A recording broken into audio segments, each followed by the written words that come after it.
The Grind is sponsored by the 74million.org. The 74 is an award-winning, nonprofit education news website, which believes that education should be front-page news every day. I'm actually here with editorial director Steve Snyder. Hey, Steve. Hey, Mark. So, Steve, tell us about some issues that you're covering at the 74. We started covering more in-depth issues of college affordability and also college savings. That's going to be super interesting to our audience. What specifically are you looking at? Well, one study we keep coming back to is one that showed that college savings accounts, even small college savings accounts, we're talking between $1 and $500, can have a huge impact on getting kids through college, can make them 3 times as likely to graduate those institutions. That's encouraging. Where can we learn more, Steve? We're covering that kind of stuff every day, the 74million.org.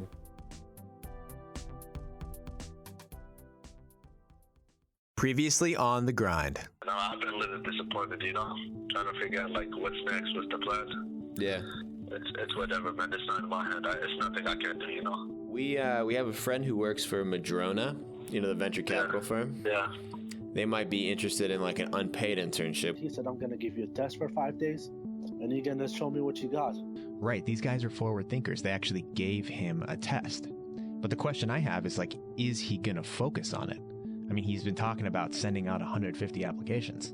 But when someone great like Madrona comes to you and says, look, we like you enough to give you this test, I mean, shouldn't you just focus on that and put everything else aside? It's whatever, man. It's whatever. It's life, I feel you, man. It's not fair.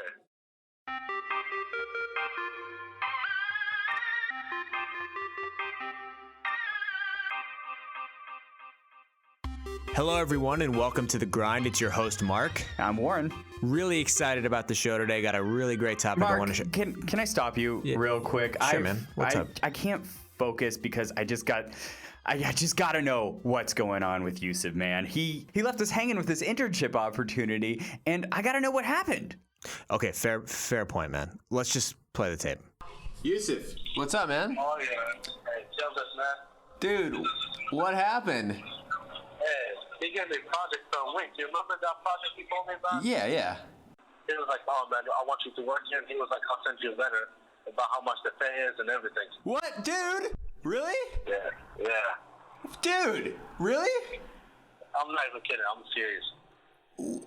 That's amazing, man. Congratulations. Thank you so much, Mark. Yeah, man. He was like, I'll send you everything. You're being so cool about it, dude. It's no big deal. Hey, it's a big. I'm a man. I don't know what to say. Right now, I'm so excited. I don't know what to say. Wow, Mark, I know you said it a million times, but dude, you really did it. You got him the job. He got himself the job, well, man. the internship. Yes, he got himself the internship. But that's it. He's in the door, right? We're done. I mean, yeah, Case closed. Totally, man. I mean, look, I got to be honest. I'm super proud of him. And I'm still a little emotional about it, frankly, man. I mean, he worked so hard for this opportunity. You and me both. We're tearing up in here. I know, man. He worked so hard for this opportunity, and it's truly awesome to see him close the deal and get the job. Yep. Well, I guess that's it. We just pack up, go home.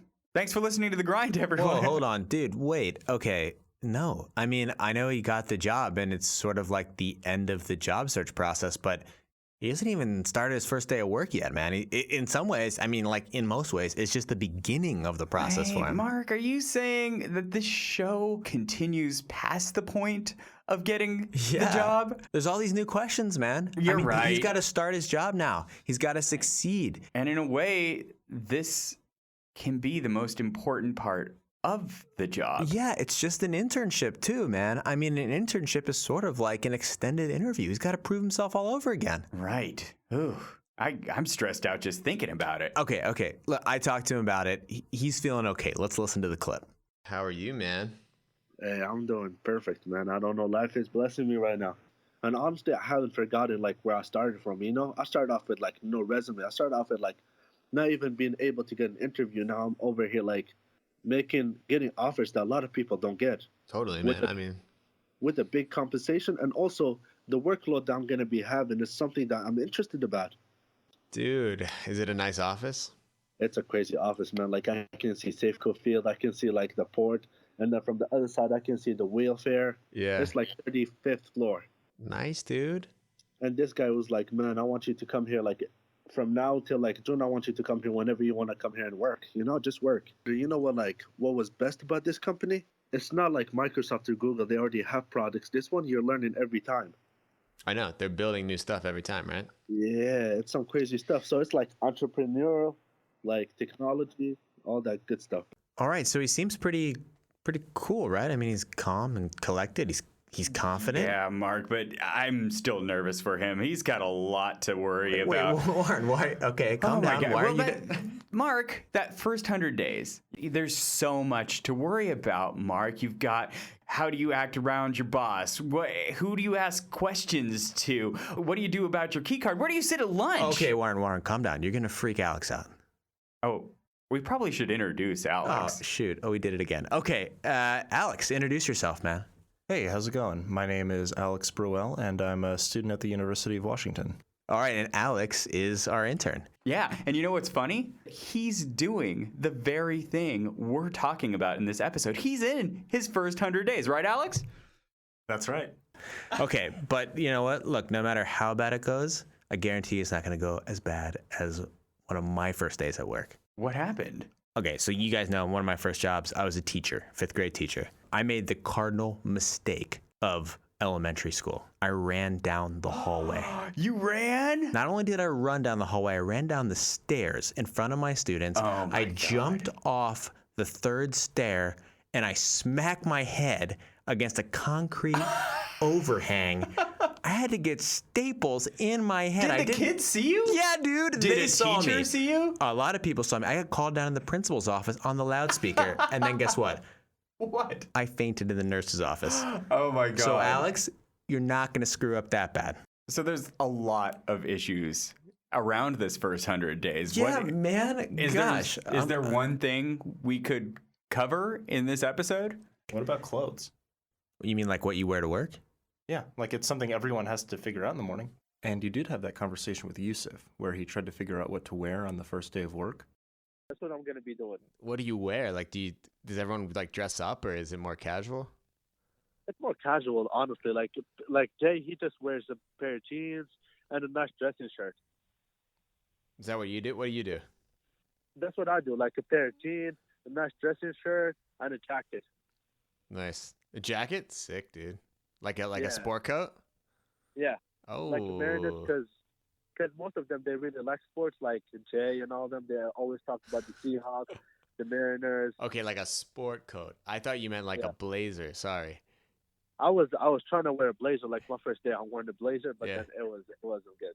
All right. So I think that's what we should cover today. Like, what do you wear to work? I mean, it's a tough question, right? It's I mean, a huge mystery. it used to be you could just wear a button down. I mean, I'm already exposing one of the challenges. It's very hard for men and women. It's different styles. I mean, and men can sometimes wear. Fashions keep changing. There's this thing called casual Fridays I don't ever know how to deal with. I know. And truthfully, a lot of work has gotten more casual. It used to, I think, be simpler. I mean, yeah, you had to wear like your suit or your like nice dress, but at least you knew what you had to wear.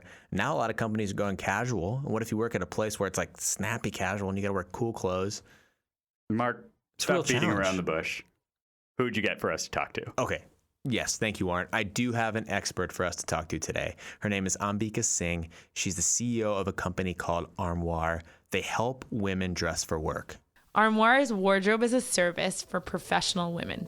So what that means is that our customers have access to an endless rental closet that they pay a monthly subscription for, and it consists of both business outfits as well as things that they can wear on the weekend. It's tough to toe the line on the business casual, and it's particularly tough for women in certain cases because a lot of being casual or not too casual is wrapped up in how much skin you're showing. So especially as we start out, I think it's great to sort of like err on the more conservative bent, even though sometimes the feminist in you will be angry about that, the feminist in me is sometimes frustrated with that also. But these are, I think sometimes you think about all of the battles that you're going to fight in that first year of work, and if you have to wear long sleeves, just wear the long sleeves. That's my honest advice. Yeah. I think the mistake I most often see young people make, and it's like really tough, is that they're dressed too formally, which as you just said, like Right. you'd rather be too formal. Like you're never going to get like called into the boss's office and like, Scolded. lectured for being Right. too formal, but you are going to stick out. So yeah, it's tough. And I think like the thing that we need to tell everybody is you can ask people, right? Like Great a lot of point. people feel like they're in on this by themselves and they have to make all these decisions by themselves. If you're going to an interview, you can ask the HR manager, what should I wear to this interview? That's a perfectly acceptable question because the norms differ at different offices. Right. As soon as you get a job, you can ask your boss. I used to ask my boss before the first day of every project, what's the, dress code? What are we all wearing today? Right. Totally acceptable. Like it's all right to ask. You don't seem stupid when you ask that question. I love that you made that point because in my old life and very much in my new life trying to run this startup, it is amazing how much people want to help you if you have the guts to ask them. And it's like the return on you having that one moment of like, oh, is this person going to laugh at me? It's incredible because and even now I've a little bit of help that I can provide to other people. If someone asks me for help, I'm like over the moon. I'm like, you want my help? Really? This is great. And I think everybody has that feeling. And so I really like that you brought that up because I think we could all ask for help more and just a good feeling on both sides. People like to help. Oh, people like to help. Yeah. Yeah, it makes them feel good. It does. Okay, so I got a more basic question. So, Yeah. I mean, why do clothes matter in general? I mean, should they? It's also a great question. The peacock in all of us will say, yes, of course it should matter because the peacock in all of us wants to sort of use our clothes and our hair and even our smile as a way to express who we are and what we're feeling. And so I think makeup, all of those things that we do to sort of like show who we are in a non-verbal way are ways that we talk to each other. I mean, we hear this from our customers all the time that it gives them an extra boost when they're wearing something that makes them feel good. And it's an interesting thing because we very much at the core of this brand, it's about empowering women because we really do believe that if we give them the time back that they used to spend shopping, which is a phenomenal number, by the way. The average American woman will spend 219 hours shopping this year. And we think if you 219 hours, yeah. It's a phenomenal number. Wow. And so imagine if you took that 219 hours, turned it into 219 minutes. Because these women are doctors, CEOs, they run VC funds. They're really incredible and inspiring. Imagine what they will do with all of that time. I did some research of all the different dress codes Okay. that I could find in a 2-minute Google search. So I wasn't Great. a lot of research. But I'm going to call them out, and then I want you to kind of tell me what that would look like for a woman and then what it would look like for a man. Let's start at the top. Okay. Business formal. Business formal for women means that you've got to have sleeves and either you're wearing long pants or you're wearing stockings. So no skin. No skin. And preferably if the top and the bottom match in some way, great. And if you can put some layers together, great. So the ultimate sense obviously is like a suit, either a pantsuit or a skirt suit, and you've got a shirt underneath that kind of like pulls it all together. If you have a sheath dress, then you put a small jacket on top of it or a cardigan. But imagine, I think the best kind of like imagery is like if you imagine the political sphere and what that Gotcha. what that senator So like is House of marching in. Cards, Yeah. Hillary Clinton, like Totally. Gotcha. Totally. Although TV is a little stylized, I would look at like the actual. Yeah, Claire Underwood's rocking Right. some pretty aggressive style. She looks Look good at though. C-SPAN and check out what you're. Yeah. And we have 2 female senators in Washington, so Mm-hmm. check out what they are wearing. Very good. All right, so for a man. Okay. For a man, actually in this context is very similar. You better be covering up both your legs and your arms. Oh yeah. No short suits. No shorts. No. That's seen. That's a no-no. That's a no-no. So make sure that your pants and your jacket match, nice shirt, and you got to have some neckwear. Yeah. So you can still choose. You have 2 choices. You could do the tie or the bow tie. Yep. If you don't know how to tie it, the bow tie works and also clip-on ties. I've heard. I'm not People in this. do it. Yeah. I would say this is probably the dominant, work dress code. So business casual. What does that mean?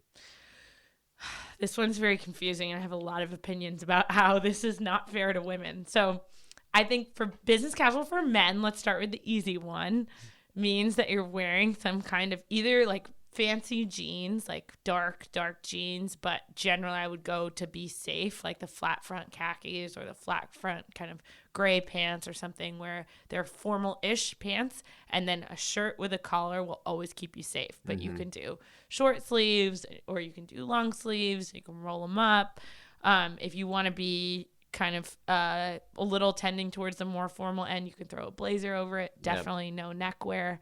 But you're pretty safe as long as you've got that collar. I like your opinion on like a dress shirt, but one that you can roll up because, I think some people like sleeves down. You kind of can read the room and then roll up your sleeves if you need to. Yep. So I think that's kind of like the safest average Joe kind of way. Yeah. Wait, but shirt tucked in or shirt tucked out? Always tucked in. Always tucked in. Always tucked in. No. I just feel like it's a safer play, and I think it looks good too.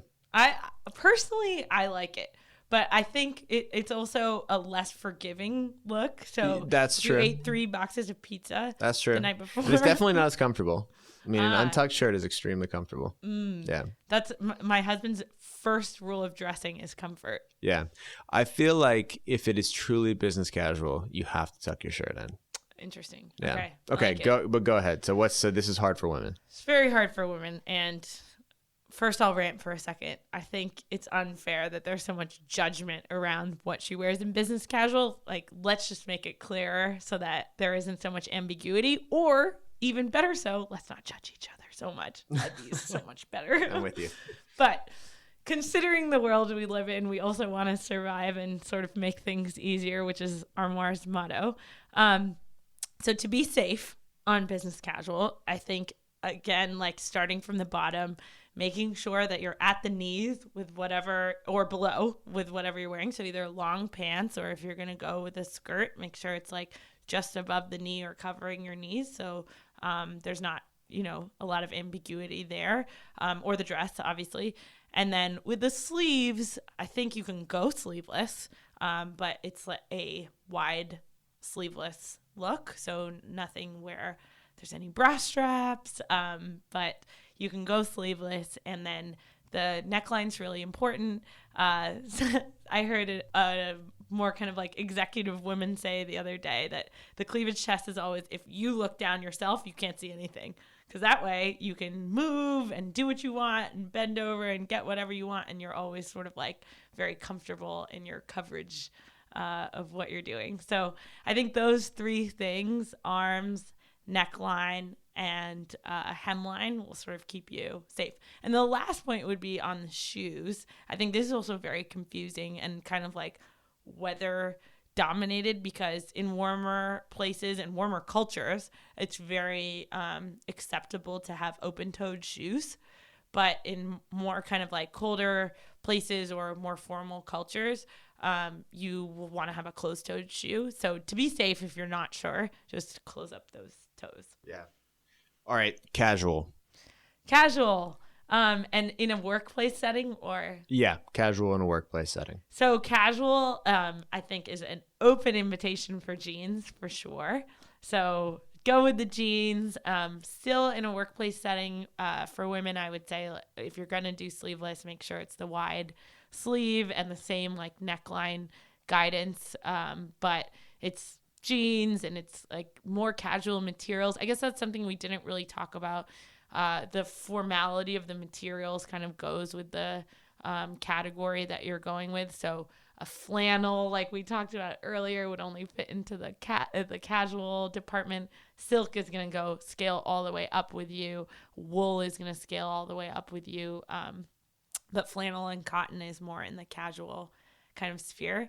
And guys just have it easy on the casual sphere, and you can wear whatever you want. Although I think the slippers, wouldn't work. Yeah.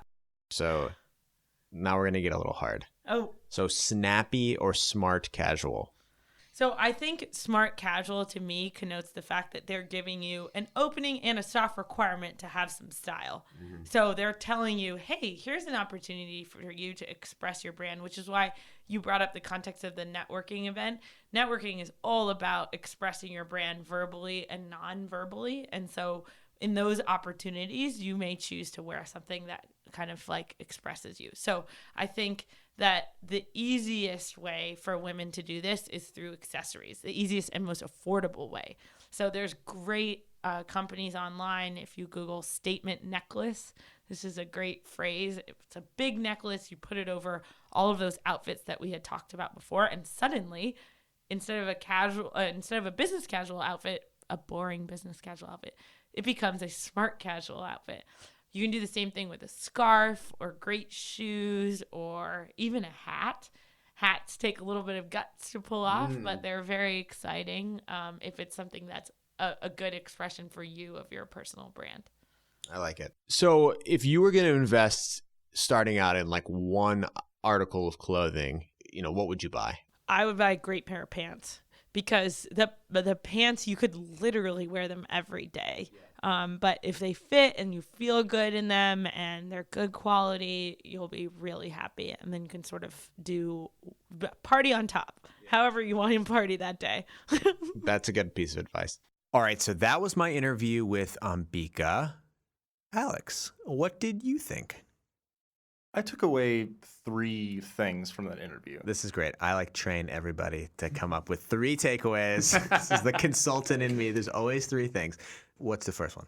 I think the first and most obvious one is if you're not sure about something about the office culture and specifically the clothing, what you should wear, whether you're being too fancy or not fancy enough, just ask.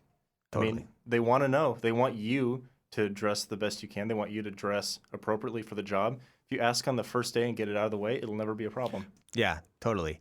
I mean, in some ways, you're actually showing more confidence by asking. A lot of people are afraid to ask because I think it makes them look dumb. But in reality, it's the opposite. It makes you look smart. Absolutely. It's showing that you are interested in assimilating into the job, into the office. All right, Alex. So what was the second takeaway you had? If you're going to buy nice clothes, focus on getting one really nice thing. Don't scattershot. Focus on purchasing maybe just 1 or 2 items that you can wear every day of the week. Yeah, this one's good because especially when you're starting out, you don't have a lot of cash and you're like, I can't believe clothes cost so much money. That was my reaction, at least. I was like, how could a pair of pants cost $45? That is ridiculous. And so you're kind of like, well, you're left with a rock and a hard place. So so if you had to pick, based on what you heard in the interview, if you had to pick one item to kind of splurge on, what would it be? Gotta go shoes. Shoes. Interesting. Tell me more. You can wear the same pair of pants and the same pair of shoes all 5 days throughout the week, realistically. But with shoes, you're already spending a lot of money on a nice pair of shoes. You might be wearing them outside of the workplace anyways, if they're kind of a casual pair. It's worth buying something that really is connected to your foot health, to how comfortable you feel every day. Very practical. I like it. Good tip. All right. Here's a pro tip. Can I just say something? Yeah.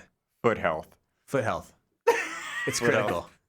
We're going to do a spin-off podcast called Foot Health. All right. Here's a pro tip on shoes, okay? Because I've worn shoes for like 2 years before.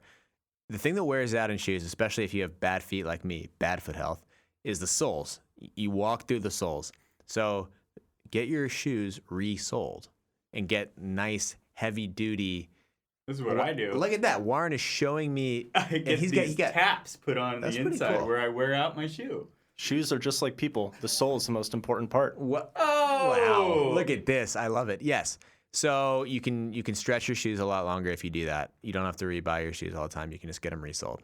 So the topics we've covered with Youcef so far, I mean, they've been kind of deep. Like when we talked about interviews, we sort of said, should you be honest? Like, should you really be yourself? Or should you try to put on a show? We talked to Jason Dana, and we were talking about our interviews all biased. Do they trick us into choosing the wrong people? And now we're talking about clothes? Isn't this a little superficial? That's exactly what I was going to say. It seems a little shallow. Why do we care?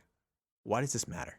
If it's something that makes you feel more confident, makes you feel happier and in a better headspace when you're walking into work, it's something worth investing in. And it's something I've kind of worried about before, am I being superficial when I care about my clothes? But at the end of the day, it's a game everyone is playing when you're going into the workplace. Everyone has to wear something. There's a culture on what you're going to wear. And so you might as well put the effort into making sure that you're feeling your best, you're feeling like you're looking good, you're happy about how you're looking when you're walking into work. I think that's awesome, Alex. And what I like the most about what you said is that it's about what makes you feel comfortable. We're not in the point anymore at work where we all have to dress and look the same. We got to figure out our style, whether we want to invest or whether we, honestly don't care that much. And we got to be true to that. And that's going to make us feel like our best selves at work. So that's why we focused on clothes and what to wear to work in this episode. Okay, so that's it for today, guys. This was the episode about how to dress for work. Really appreciate it. Thank you for listening. Can we check in with Youcef one more time before we go? Yeah, no, we can. I actually have a kind of a funny clip I wanted to play for you. It's sort of funny. It's also kind of like nostalgic in a way. Bittersweet. Yeah, I mean, the reality is I've been working with him for a couple of years, and I sort of don't need to talk to him as much anymore. I mean, for a while we were talking like 3 times a week, and now that he has this job, like, we're still buds, but he doesn't really need me as much anymore. And I sort of made a joke about it, and his response was kind of classic. So I'll play the clip for you. Perfect, Mark. I would love to like bring you into the office. Man, I want to come seeing you. You can show me around and give me like for free, just free soda. I don't have an office now, man, so I need to like come to your office. Perfect. Just come to my office and I can show you around. I can introduce you to the people and we can go from there. That's awesome, man. No, I love it. All right, so that's Youcef. Good job, Youcef. In no time, you're going to be hosting the grind. I'll be calling in for your advice. Thanks, Youcef. All right, that's it for today, guys. Let's do our thank yous. First of all, shout out to Alex, our intern here. Great job today, man. Yeah, great job, Alex. Yeah, thanks, guys. All right, and we want to thank PG Boo and Trackman Productions for our music. And be sure to check out Ambika's website, armoire.style. That's ARMOIRE.style. Time to end the show with the catchphrase. Alex, what do you got? Grind over matter. Grind over matter. Beautiful. All right, grind on, everybody. Thank you.